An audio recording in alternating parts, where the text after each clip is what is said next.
Hello, everyone, and welcome to the Cheap Seats, coming to you from Orlando, Florida, today, July 31st, 2020. We are recording a day late today. There was some issues with travel yesterday, and some of us had some migraines and some headaches going on, so we decided to record tonight. And you'll more than likely be hearing this podcast on tomorrow, August 1st, 2020. And joined with me today, I have my co-host, Tim. Hello. My producer, Ben. And myself, Tyler. Before we get into the show today, I wanted to make sure to mention, please make sure to follow our social media pages. Our YouTube channel is Hush Hush Productions. Twitter is cheapseats_pod, as well as Instagram. And Facebook is Cheap Seats Pod.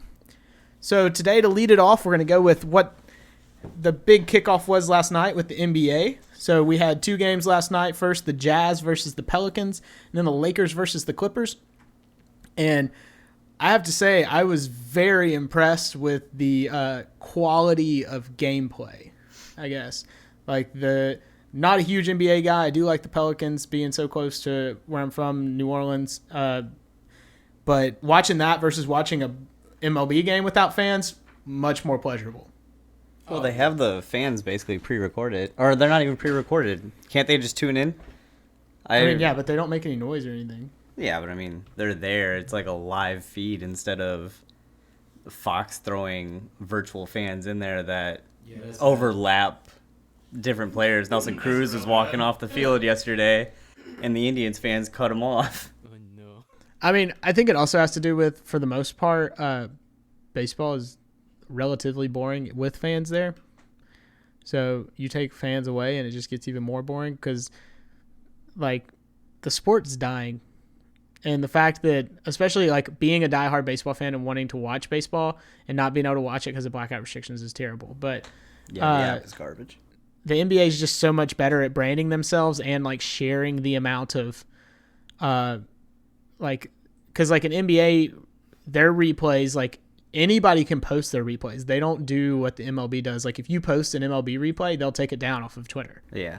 Whereas, if you post LeBron dunking, the NBA, welcomes that because it's free advertisement if somebody shares it. And so I think they just do a much better job of marketing their game. And definitely, I was blown away at watching that game last night. Yeah, their commissioner knows what he's doing. Yeah, he's marketing the league. He's got it all going on. Everybody's got their eye on the NBA, especially, they're handling everything great. So a lot of the rules that were created for this restart kind of seem to be in favor of getting Zion Williamson to the playoffs, and which I'm not too hurt by. But after watching last night and he being limited to 15 minutes and then them losing in the final minutes of the game, I just think it's interesting that he was only away from the team for 7 to 10 days, and it set him back that far. I wonder if maybe he wasn't staying up to date during quarantine. Well, he was one of the only people that was approved to work out at the team facility during quarantine. He worked out at the Pelicans training facility the entire time. Then yeah, that is very before weird going back to the NBA bubble. It's very weird that his minutes are cut then. Yeah, so there was several things today. David Griffin even spoke, and he was don't expect Zion to be full go next game or even the next. And Zion apparently is very upset with the way he's being handled. He really wanted to play the closing minutes last night. And personally, I think it's weird that if you're going to let a player play 15 minutes and he's such an integral part of your team, why you would use his 3 minutes in the fourth quarter at the very beginning of the fourth quarter instead of using him to close out the game. How many games do they play before the playoffs? 8. That's what I thought. And, I mean, it's kind of like games, the MLB. You have to be within 3 games of the last seed, and they're going to have a play-in. It's kind of like the MLB right now where all games matter, right? Yeah. So, especially why are they already limiting his minutes? Yeah, they're already behind the Grizzlies and need to catch up to him. So, yeah, it's very interesting. The second game of the night, I didn't get to stay up and watch it, but I did watch some of the highlights this morning. I was very impressed with LeBron. Being 35 years old and getting to take a layoff is very helpful for him. I mean, it's LeBron. What are you expecting? The man's going to come out, and he's just going to play well regardless. I know, but I think, honestly, out of all the players in the league, this might have been the most helpful thing for LeBron. Because 100%. It literally was a break to work on his body, and LeBron knows how to take care of his body. So he can hold up during a normal season anyway, but it's just getting to come out fresh and be prepared. I don't think anybody's going to stop the Lakers until when it comes to playoffs, anybody can win because that's when they actually play real basketball and they actually play defense. So a lot of people are forgetting though with the quarantine and everything, taking a few months off. This is LeBron's revenge tour. The Lakers had a terrible season last year, and everybody's been talking. LeBron can never take care of any teams in the West. This is his year to kind of like go out and show that he can do it. And he's out there. He's putting on a show. He's out there. It's just funny because remember, if you think back to, I don't remember if it was in February or March, when they first tossed out the idea of playing in front of no fans, LeBron said, if there's fans not there, I'm not playing. Yeah. So I think it's interesting that he brought the energy last night and played so well. But I loved he rolled up to the – did you see what he rolled up to the game wearing?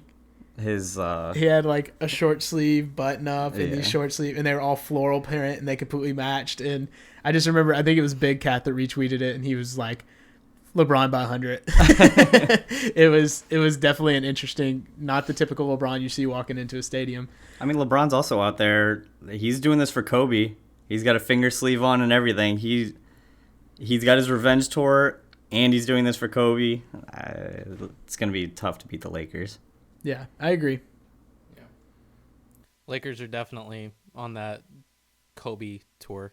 Yeah, I think it would be wonderful if they won it this year. Yeah, I think the league wants them to win it this year. Yeah, because people want to see it for Kobe. They don't want to see it for LeBron. There's going to be arguments regardless, but people want to see it for Kobe more than they don't want to see it for LeBron. So especially the NBA, because that brings one of their major markets back into play when they haven't had anything to cheer for out in LA for a couple of years because they've been trash the last couple of years, even with LeBron last year.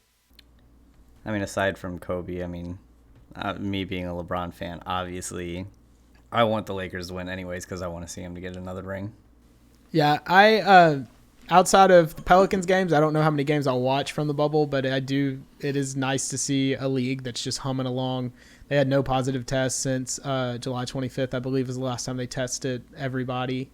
And I think they're going to soar through to their playoffs, and they might catch a hiccup here or there, but they're not going to have a Marlins outbreak where 65% of the team catches the coronavirus. No. So yeah, we'll get to that later. I am interested in definitely if the Pelicans can get into the playoffs and play LeBron in the first round, that's what I'll be watching for. But besides that, I'm happy to have basketball back. It's just another thing to watch that's not NASCAR or MLS.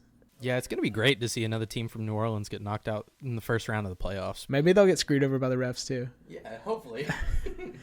But enough with the NBA. Next, we're going to move into the NFL. I think the biggest news out of the NFL this week was the top 100 being released. And included in that, the most shocking detail is that Patty Mahomes, the $500 million man, is the number 4 player in the top 100. Yup. Number 4. Number 4. Absolutely highway robbery. First of all, if I'm going to restructure that top 5, I'm definitely putting Lamar 2, Aaron Donald stay at 3. I'm putting Russell Wilson, as great of a career as Donald's he's had. 2. Huh? He was 3. Because Russell Wilson was 2. Oh, I thought the list. Yeah, If it was up to me, Aaron Donald would be number 1. Aaron Donald's a freak. He had a he's little a bit freak of a in down nature year this year. I he agree. didn't win Defensive Player of the Year. That was Stephon Gilmore. So, okay, move him back to 2, move him back to 3, something like that. But you at least have to have Patrick Mahomes, who is in his second year as a starter, who his record is 24-7-0 as a starter. Why'd you have to throw the tie in there? It's not soccer. Yeah, nobody cares about Nobody ties talks here. about it unless there is one. I mean, Russell Wilson has a couple ties. So Yeah, but nobody that's cares. why. I think But- the only thing Russell has over Mahomes, and this is, Longevity. well, the longevity, but also Russell, I can't remember a year that Russell missed games. He hasn't missed a game. Yeah. He's So, been the like, because starter for- Mahomes missed, what, 4 games this year? 4 or 5 With the dislocated something like kneecap? that. Yeah, and I think that's the only reason that he got knocked down, because he's. Well, I think he it is. was he's Russ- the same spot that he was last year, and he was the MVP last year, and now in his second year as a starter, he's now got a But the Super Bowl MVP. also the thing is, I don't think Mahomes, I think he'll take it hard, but at the same time, like, This is motivation. one, it's motivation, but 2, he's got a really good chance, and this is like probably jumping the gun a little bit, but he has the talent that he could honestly probably be the best quarterback of all time. Yes, no question. If he stays in a good system for him, just If like he if has he can been with play Andy at Reid. least 5 more years with Andy Reid, Oh yeah. Then- I mean, he literally pushed Alex Smith out when Alex Smith was in the running for an MVP his final year in Kansas City, and then Mahomes started one game. which big Alex Smith fans. Yeah. We talked about him last week. Yeah. Glad he's back. Yep, I remember y'all talking about him last week, so I just had to add that in there. Oh yeah, Ben wasn't here last week. I forgot to mention that on the pod last week, but we did record without him. Yeah, but I mean, he's our producer, so I mean, I contribute some. Tim's the only one that hasn't edited a show, so he doesn't understand how hard it is to do that. yeah. I don't think I will. That's not something that I know how to do, and I'm not Last gonna dive week's into show it. was the first time I see ever edited audio, and it took me 2.5 hours. Yeah. But getting back onto the NFL, I think that Jamal Adams was definitely he was underrated in there. I think they had him at You'll have to refresh me. I know the top Jamal 5. That's Adams Ben. was 27, I believe. So I thought he deserved to be much higher. I know think, Cam Jordan was very high. Yeah, Cam Jordan was very high. Michael Thomas was, I think, 5, 6. He was right up there. DeAndre Hopkins was up there too. Those guys are just freaks of nature. But Jamal Adams definitely has one of, if not the best defensive brain in the NFL. They gave him so much freedom in New York, and he, just looking at Pro Football Focus, he dominated wherever he was. That defense got that much better. Yeah. Just everywhere. I would agree. The best thing about Jamal Adams is he's a lot like I just forgot his name. What's the guy from Derwin James? Mm-hmm. He's a safety, but at the same time, He's like a he's linebacker. got the body of a linebacker. that Well, he plays that like a runs linebacker. safety. He's got the sacks. That's what I was about to say. He plays everywhere. He's got the body of a linebacker that can play safety, can play corner, can play nickel, can play in the box. Like, they're just all around players that, like, he can play free safety, he can play strong safety. He can play pretty much every position on defense. I think he's almost as good as a play reader as Tom Brady is on offense, but on the defensive side of the ball. Because you look at his Game Pass video that he did on YouTube with the guys from the NFL Network, he breaks down that film and he shows exactly what he's seeing on the field. He is so smart. He's saying, He's so smart. He knew exactly how to get out of New York. He did. He pushed his way out. Also, when y'all talked last week about if this is a good deal or not for Seattle, I think Seattle, even though they gave up a lot, look at what the Rams gave up last year for Jalen Ramsey. They gave up pretty much the same thing. And Jalen Ramsey, yes, he had more years on his contract, but he's going to eat up more cap space to a team that already didn't have cap space to begin with. And Jamal Adams is going to be the next Troy Polamalu. He's going to The be Seahawks the next also Henry. don't have a ton of cap space either. Yeah, but at the same time, they have enough right now to be able to make it work and put pieces around Russell Wilson to be able to go out and win a championship and then restructure deals to make sure that they sign this guy long term. And I feel like the main focus of us last week was not that the Seahawks didn't necessarily win this trade. It was just the fact you got to wait to see. The way that we were saying that it wasn't going to work because if is those first, like a couple years ago when the Saints drafted Michael Thomas and Alvin Kamara in the same draft, like if the Jets can do something like that, That's the Saints, and this is the Jets. that's what I said. Like they so have we'll hit see. on one draft pick in the past 5 years, and that is the one person that they traded away for 2 more first round picks. I'm not done on Sam Darnold. I am pretty close. I think I thought he's been overrated, but You got to remember he had mono for what 5-6 games last year. and they came back but he and was also seeing ghosts against New England. So but I think they won their last 6 games when he returned last year, if I'm remembering something like right. that. He played really well at the end of last year. I'm not. he's not going to live up to the hype. I think he's going to be a bottom half quarterback for his entire career. I think he'll be an average quarterback. I think he'll sneak in the top I would put 15. him just below average. I don't think he's going to sneak in the top 10. I could see him as a top 15 quarterback. I can agree to that. Top 15. With Adam Gase as the coach, probably not. Yeah, definitely not. Especially after Jamal Adams called Adam Gase out, and no one else said anything in that entire organization. But they did trade him. There's talks around the locker room, I guess, that there are players saying behind closed doors that they agree. It's just nobody's come out vocally with a name. Not coming out is saying, "Yep, that dude is right." If you don't stand behind your coach, then yeah.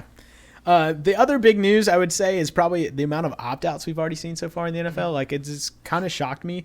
And especially, didn't the Patriots, I believe they had 3 people opt out, including Hightower I thought and they're at 4 now. Chung.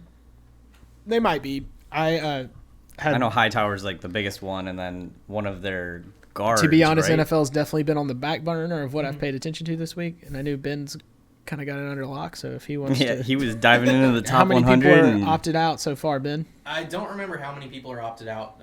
I just remember the biggest thing everybody's scared about is the fact that enough people have opted out of the Patriots that they're going to resign. That they're going to sign. They're going to get Clowney. Yeah, they're freeing up cap space, which is somehow Bill Belichick always finds a way to pull off the impossible. Yeah. And the fact that Jadeveon Clowney's still even around at this point in free agency, he's asking for too much money.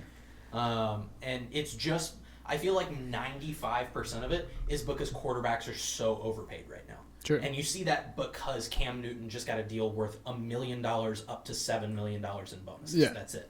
But definitely, I think one of the coolest opt-outs that we've seen so far comes out of the Chiefs. I think it was their left tackle. He's working on the front lines. Yeah, he's also in the medical field, and so he's going out and he's helping. Yeah, he was the first player to opt out. Yeah. Like the second they said they were going to do the season, he was like, "Yeah, I'm not playing." Yeah, and I think that is really cool. That is absolutely awesome. I think we'll see a lot more opt outs if the season happens. Yep. I do too. Yeah, they'll wait till it gets closer. It'll kind of be like how the MLB went. They'll see how cases went, and then if things start to happen, you'll see more players be like, yeah, I'm not doing this. Or if any of the players have, like, they just had a baby, or if they're going to have a baby, you'll probably see them opt out as well. Yeah, I think they're definitely going through training camp right now. They want to get to the team facility. They want to see how everything is. They want the veterans to get there. I know that not everyone, as far as I know, has checked into training camp yet. But once they do, I feel like that's when we're going to see the majority of the opt-outs, either that or 1 or 2 weeks before the season starts. Have you seen Detroit's locker room? They've got it figured out. It's like every other locker. They took out that in-between locker. Mm-hmm. They've got plexiglass up. Like they've got it separated that you'll be apart from each other. It's football. Yeah. You touch each other, you're gonna get tackled. They can't. They can't. Wow. Come on, man. So you can't. But it's so ridiculous that they're gonna let them tackle each other for 60 minutes and then they can't exchange jerseys. Yeah, that's the most ridiculous. Yeah, thing in the world. Exchanging jerseys is so stupid. Like, what are you thinking, Roger Goodell? Like, I can't with him. He annoys. He's the second worst commissioner. Yeah. I still have no respect for him after what he did to Portnoy. Yeah. Yeah. That was ridiculous. So, not necessarily NFL related, kind of NFL related. The biggest NFL pipeline, I would say, the SEC made it official that they will be doing a 10-game conference-only schedule and starting on September 26th with their conference championship on December 19th. I think that's huge news because I know a lot of other leagues had already said that they were going to do conference only, but everybody kind of follows what the SEC does, and the SEC definitely, a lot of the group of 5 schools kind of rely on the payouts they get from SEC schools, especially where I'm from at Southern Miss. Like, we normally play 1 or 2 SEC teams a year and get to between $1.5 and $2 million to go. So it's going to be very interesting to see what happens to a lot of those football programs / athletic programs, because they might not be able to sustain the hit that they're going to take of not getting to play those teams and getting those huge payouts. So hopefully we can have college football in the fall. I know that they also discussed that they're going to let the teams keep their training camps for the same length they would have been if they started the season the first week of September. So they're going to get additional weeks to work, which is going to be awesome for the freshmen that came in January that have already been there. I mean, they had to go home for a little while, but they've been back for the summer for a while, and so I think you'll see a lot of impact freshmen this year, especially. You're going to see a bunch of those guys that are draft eligible not play this year. Yeah. Trevor Lawrence. Yeah, I don't think Trevor Lawrence probably won't play, but I wouldn't say I would. If they're going to play a 10-game schedule, I wouldn't say a bunch of people aren't going to play. I'll bet you those big top draft picks will sit out. The guys and they'll just go work out. To go 1 through 10. Yeah. I don't think they're going to play. Well, I can't think of outside of Lawrence. I don't really know any other I don't know huge what draft Justin Fields. Yeah, maybe not. I could see him playing. He might not. He's a redshirt sophomore. Isn't he? No, he didn't redshirt. He played his freshman year. No. We'll find out. I mean, I don't have high hopes for the NCAA this year anyways. There's promise for it, but step in the right direction. I think September 26th, maybe. We'll see what happens. I think if they push it back past the second week of October, then I don't think it'll happen. Like that's the latest they'll go. We'll see what happens with COVID. I mean, they can, I guess, kind of bubble in their, at least at their programs, like they can bubble them in their dorms and stuff and then work out.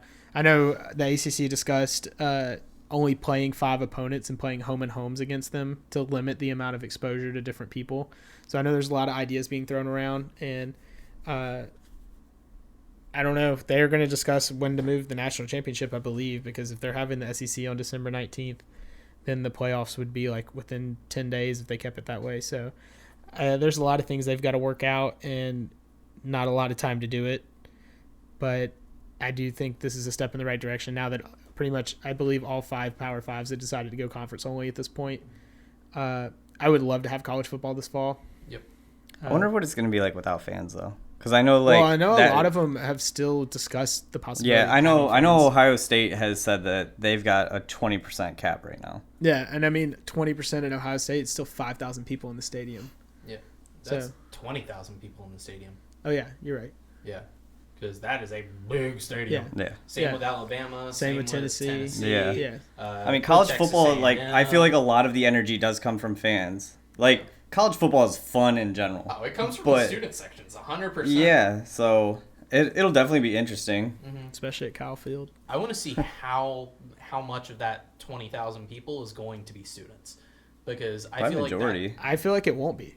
You don't think? I feel like it'll be the top 20% of their season ticket holders, the biggest contributors to the program. I could see it being season ticket holders and then students because everybody's limited to the same campus. So if you bubble the campus, exactly. But I don't think there's going to be students on the campuses. Yeah, that's true. Colleges have made that pretty apparent with everything. Pretty much every college I've seen has decided not to have students on campus. So right. I don't think there'll be students on campus. One thing, I don't know if y'all saw this or not. Antonio Brown has been officially suspended by the NFL for 8 games. You know what's crazy about that? He's looking forward to the 2020 season, he said. How do you get suspended when you retired? I know he retired, came back, and then retired for 48 hours, and then came back again. You can still get in. Thinking about retirement the second time. Yeah, I'm sure. It's because nobody wants him. He said, should I end it? Should I keep going? He was just trying to get hype for his rap album. Oh. He would have... He's just trying to make money. I highly doubt that Antonio Brown took the time to fill out the retirement papers, so he definitely just tweeted that. He needs to go get checked out. You've got money. Mental health is very important. He needs to go. McAfee was talking about this on his show after the whole Kanye thing. He's just business, baby. Yeah, it's business. He's trying to drive it, man. He's just trying to make Yeah, but I mean, like he. If you went crazy and cussed me out Pittsburgh right now, like people might listen for that. They like. If it bleeds, it leads. People love controversy. Love it. People are pissed at Brown. That's why people are so. People loved him, politics and nobody wants him back in the NFL because of the way he's been acting. I wouldn't say nobody wants him back in the NFL. Yeah. I mean, I've talked to a lot of people who don't. Well, like personally, can you think of another player that's been out of the NFL for over a year that gets as much attention as Antonio Brown? Gronk. Well, he's playing again. Now. I'm talking about another guy that just like. Who's looked at him though? I know Russell Wilson's voiced. I was gonna say I know Russell Wilson has voiced it. He practiced with the Saints last year. Yeah. A lot of teams, the reason. And then he called out Sean Payton in a rap video. Yeah. The reason that a lot of teams didn't just go ahead and sign him was because he had this indefinite suspension. Well, there was that, and he was being a head case. Like the suspension came after. Like he started blowing up everywhere. He was being a head case, and the Patriots still picked him up, no problem. Yeah, but that's the Patriots. The Patriots like to take those kind of players. The only reason is that domestic assault came out. Yeah. Oh, yeah. Exactly. And if that wouldn't have come out, then the Patriots would have had a great chance at winning another Super Bowl. Yeah, I'd agree. And then who knows if Tom Brady ends up in Tampa Bay and True. God. I think Brady was on his way out. I think he was fed up there. I don't know. If he would have won a Super Bowl last year, he might have rode the horse. He might have been off into the sunset. I don't know. I don't see He said that. that he wanted to play till 45, 46. Yeah. So I don't think Him and Breeze are going to get carted off the field to end it. Yeah, exactly. Go out there with their walker. Mm-hmm. But they don't have to play preseason games this year, so. True. So that's enough of the NFL. Let's move on to the MLB. Like earlier this week, we discussed the season was in danger because of the Marlins, and that situation has just gotten worse. I believe when we were on the other day, there was 14 players that had tested positive. We are now up to 18, or 60% of the team. And the latest discussion is they are I just heard it when we were watching the Braves game earlier.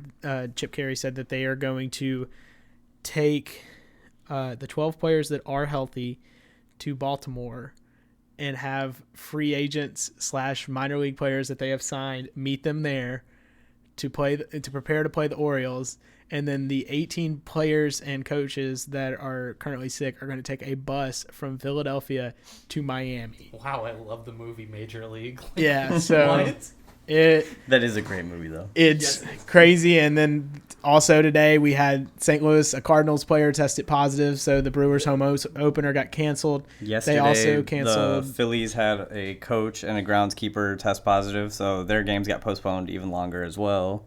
Yeah, so they canceled the home opener for the Brewers today. They canceled their Saturday game, and they're preparing to play as of now to play a doubleheader on Sunday. That also was news that happened this week. I believe Jeff Passan reported it first, but the MLB and the MLPA agreed that any postponements this year can be made up by playing a doubleheader of both games consisting of 7 innings, which will be very helpful in like saving pitching because it's already a shortened season. They're playing like the Braves right now. I think they are scheduled to play 23 games in a row. So if there's postponements, it's just going to take a toll on the position players more. Why you're getting to play 4 less innings? Yeah, but you're playing back to back to back. And the way that Anthony Rizzo worded it too, the players aren't happy about this because now they're spending 8+ hours together in a dugout or like in the locker rooms and around each other. And it's one guy test positive. They're with each other for 8 hours. That could be another Marlins outbreak. I mean, I think I would rather spend 8 hours with a guy than spend 4 hours with him on 2 separate days. Because you don't know what he's doing in between the games. Exactly. Yeah. And then, like, if you're getting games canceled to where you have to play 2 7-innings games, you're going to have extra off days in between there. So, getting to knock them out on one day instead. Do you of get the off day though? Because because your game got canceled. It was It'll canceled. just be pre the double Right. Yeah. So you'll be more rested for it. I think giving them the option to play 2 7-inning games is very helpful, especially in this type of environment. I'm very not optimistic that this season's going to finish. As long as I don't have to choose between NFL Sunday, the Masters, and the World Series all at the same time, I will be perfectly fine. Like, I know that choose the Masters anyway. This afternoon, Passan also said that Manfred came out and told Tony Clark, the executive of the Major League Baseball Players Association, that if teams do not get a better handle on the COVID response, that the season could be canceled. And he needs to get a better. He needs to get a better handle on his job. Astros. Yeah. He needs to get out of here.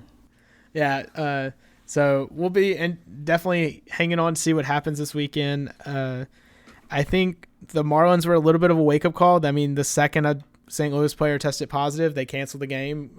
The Marlins had like 3 people test positive last week, and they let them keep playing. So hopefully that helps. I think there's just too much going into it. They're traveling. They're not like – I don't think a lot of players are following the rules as far as staying in at the hotel, and which I thought was very interesting is like after seeing the Marlins outbreak and everything, Nick Markakis, who initially opted out of the season, has opted back in with the Braves.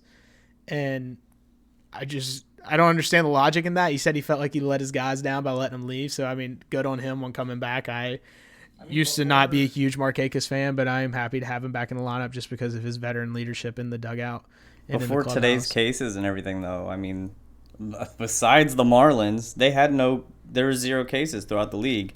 They were doing really well. It's just yesterday a Phillies coach tested, and then today the Cardinals. The Marlins tested positive, which caused the Marlins game to get canceled, the Phillies game to get canceled, the Yankees game to get canceled, the Orioles Marlins game. were canceled for a full week, and then this past week there was like 13 games canceled because of COVID. So we might have some teams that end up playing 48 games this year, or we might call the season after 20.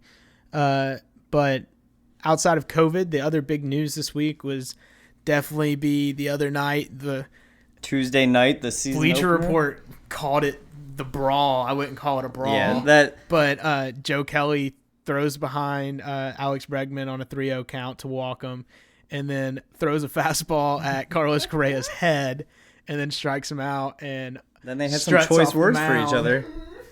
And gives him a good old crying face. And mocking him. And do you need to cheat to hit? And then literally the bench is cleared. And some of the wording that was used in that was extremely hilarious. Yes. Joe Kelly strikes him out, walks off the mound, and according to Dusty Baker says, "Nice swing, bitch."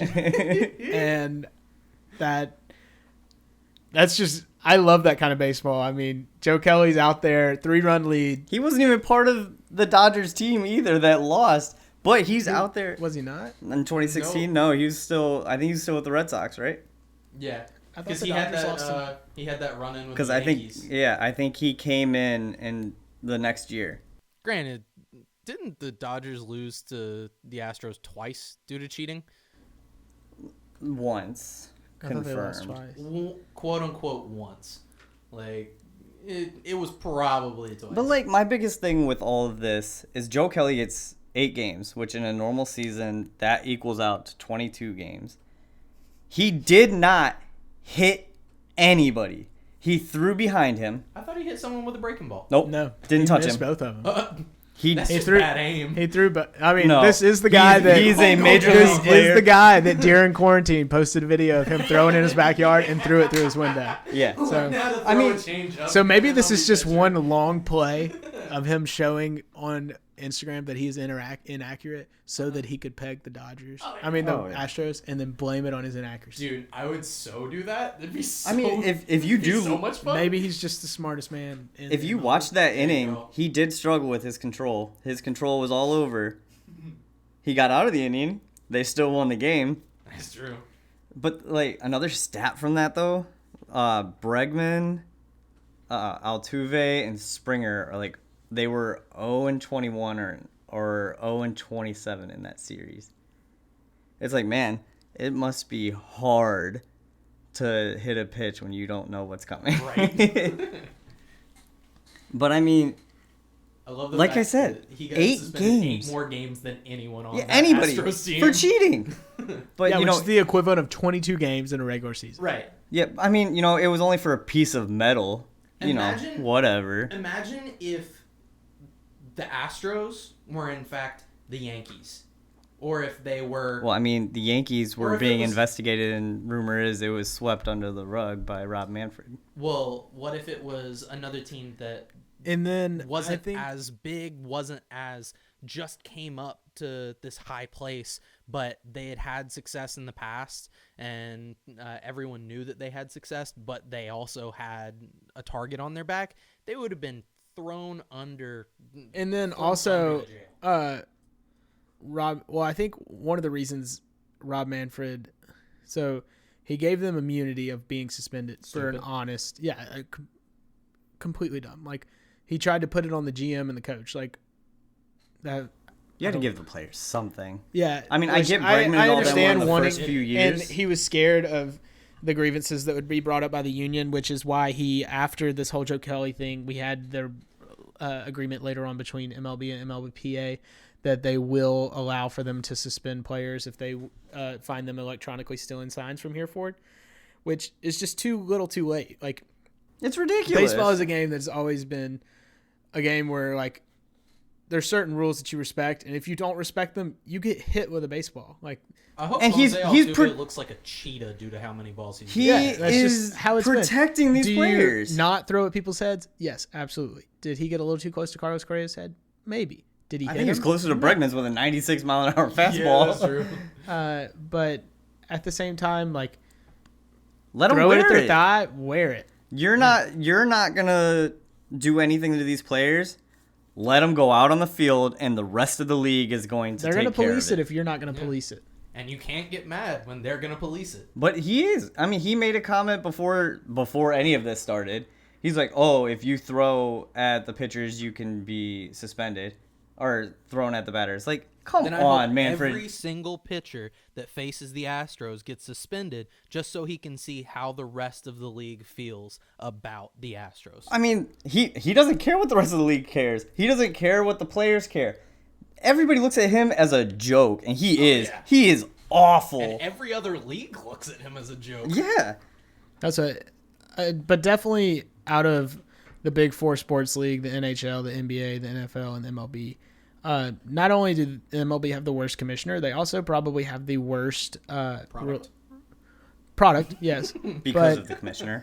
I wouldn't even say it's just because of the commissioner. No, but like he's not doing But, anything to help grow the game. He's not doing anything to help grow it, but like I wouldn't blame Pace. I would say the MLB and the relationship between the Players Association is definitely the most stressed and fractured out of all of the sports. All the other leagues seem to be able to come to agreements very quickly, and the whole just figuring out how to play a season and everything was just an absolute crapshoot. They were at each other's throats the entire time and all this. And it seemed like all three of the other leagues were able to get it all together rather quickly and like accordingly. So maybe it's due to the size. And I mean, baseball players obviously make much larger per year than most sports. Other than Patrick Mahomes. I don't. That's the only Mark comparable one Mark I feel like. Schlereth made a wonderful point on Pat McAfee show the other day. He said he likes to go by the 80-20 rule. 80% of the players on an NFL roster make 20% of the money, and 20% of the players make 80% of the money. And I thought that was a great analogy that I'd never heard. They literally paid Patrick Mahomes so much that he bought the baseball team in town. Yeah. He was like, I kind of like baseball. Let me just Well, he buy got this drafted. team. Yeah. He was drafted in the MLB, but he chose football. And hey, I mean, Yeah. it paid off, and now he's a partial owner of the Kansas City Royals. Yeah. So MLB, we'll see what happens this weekend. Maybe more Astros will get hit. Maybe, hopefully, not more people will get COVID and that they can keep the season going. I will mention that NHL does get started tomorrow at their two bubble sites. They have a bubble site in both Edmonton and in Toronto. And there's games pretty much all day tomorrow. We got the Rangers and Carolina at 12, Chicago and Edmonton at 3, Florida and Islanders at 4, Montreal and Pittsburgh at 8, and Winnipeg and Calgary at 10:30. Winnipeg Jets. So Woo! they're going all day. Got Sidney Crosby there in prime time. I probably won't watch a single one of those games tomorrow. I mean, hey, I might start giving it a chance. I know a few people we're have definitely asked us going a to start little bit talking about it yeah. and discussing Hockey it. has the best postseason out of any sport. Hockey, by far. also, like, if you just had to watch a sport that you have no rooting interest in, hockey.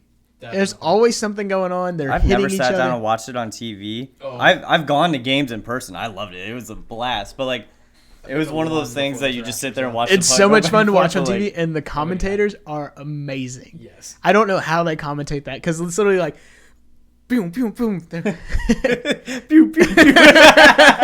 Pew, pew. Go! Nash to Callahan, Callahan to Nash. But we will definitely be talking about the NHL more. We'll definitely, dive it into looks like my Bolts don't play till Monday, so go Bolts. And Just because we're Central Florida. hey, it's the only NHL game I've been to. I went to a Thrashers game when I was 5 years old. Are you a Thrashers fan? And then they decided, this kid went to the game, let's send him to Winnipeg. So now you're a Winnipeg Jets fan. Winnipeg Jets! We're all going to pick our teams, and we're just going to discuss them like we're diehard fans for the rest of the time. I'm Seattle Kraken, baby. Well, no, pick a team that exists this year first. Ah, I man, literally alright. saw I'll that see if Seattle I can- Kraken trailer, Pick a, and I pick a team immediately that had exists that is goosebumps. left. Is Columbus Because in they there? didn't invite everybody Straight back. up. I just let me look. immediately was like, yep, I'm a fan of them. I like them. Who? The Kraken. I mean, that's Did you see that such a trailer? dope name. Yeah, the trailer was great. sick. Yeah, Columbus is still there. So I got to pick between Columbus or Tampa Bay. No, you can't pick Tampa Bay. I'm Tampa Bay. So we can't have the same team? No, that's going to be terrible discussion if we have the same team. Oh, man. Look at the Florida Panthers. Out of Miami. Yeah, If I'm not going to pick the Bolts, then I'm probably going to go with Columbus. Okay. Chicago Blackhawks. Man, that was a front terrible runner accent. team, but So that does it this week for our podcast. Thank you guys. Thanks for tuning in today. We appreciate you guys taking the time to give us a listen. Once again, please follow us on social media. On Twitter and Instagram, it is cheapseats_pod.